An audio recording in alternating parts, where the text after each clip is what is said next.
स्वतःच्या घरची परिस्थिती जेमतेम असल्यामुळे निराधारांची 2 वेळच्या जेवणासाठी गावभर होणारी भटकंती पाहून यवतमाळ जिल्ह्यातील काम घाटंजी येथील तरुणानं जिव्हाळ्याची भिंत अन्नदान छत्र सुरू केलं आहे. पाहूया.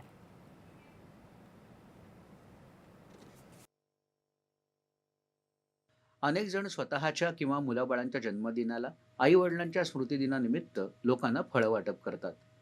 वृद्धाश्रमात जाऊन जेवण, वस्तू, फराळ वितरित करतात. परंतु अविरत सेवा पुरवणारे हे विरळच असतात.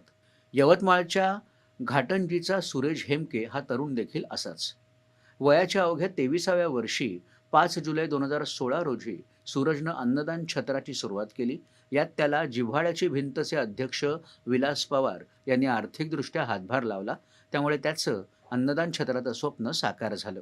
घाटंजी शहरातील निराधार मनोरुग्ण, व्यथित, वंचित, ज्यांचे लेकरं असून देखील ज्या मायबापाचा सांभाळ करत नाही, अशा 70 निराधार मायमाऊलीचं पालकत्व स्वीकारून जिव्हाळ्याची भिंत अन्नदान छत्राच्या माध्यमातून दररोज न चुकता ऊन, वारा, पाऊस या परिस्थितीत देखील त्यांच्या मुखी घास पाडण्याच्या कार्यातून गत 10 वर्षापासून या अन्नदान छत्राच्या माध्यमातून यांना आधार देण्याचं काम करीत आलेलो आहोत. कुठलीही फंडिंग नसून देखील गाव वर्गणीतून म्हणा किंवा संस्थेचे अध्यक्ष श्री विलासजी पवार यांच्या माध्यमातून निराधार मनोरुग्ण, व्यथित, वंचित या संपूर्ण घटकाचं आसो पुसण्याचं काम गेल्या 10 वर्षापासून सातत्याने आम्ही एक हे समाजकार्य सातत्याने 10 वर्षापासून करण्याचं काम आज देखील सुरळीतपणे पार पाडित आहोत.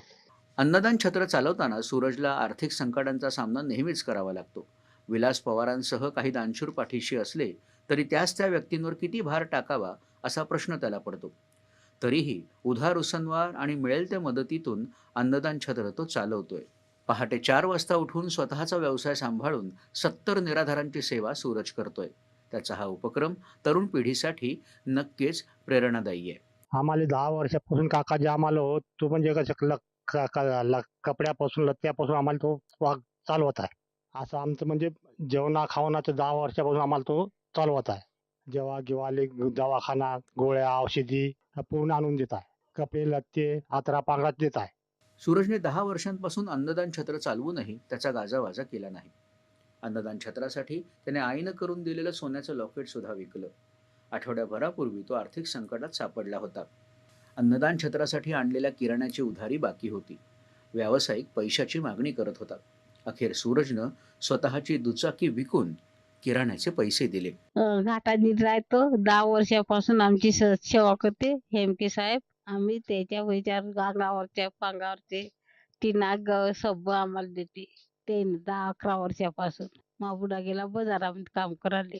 कुठल्याही पुरस्काराची आस न ठेवता आणि केलेल्या सेवेचा लेखाजोखा फाईलबंद न करता ध्येयवेडा होऊन सूरज निराधारांची सेवा करतोय.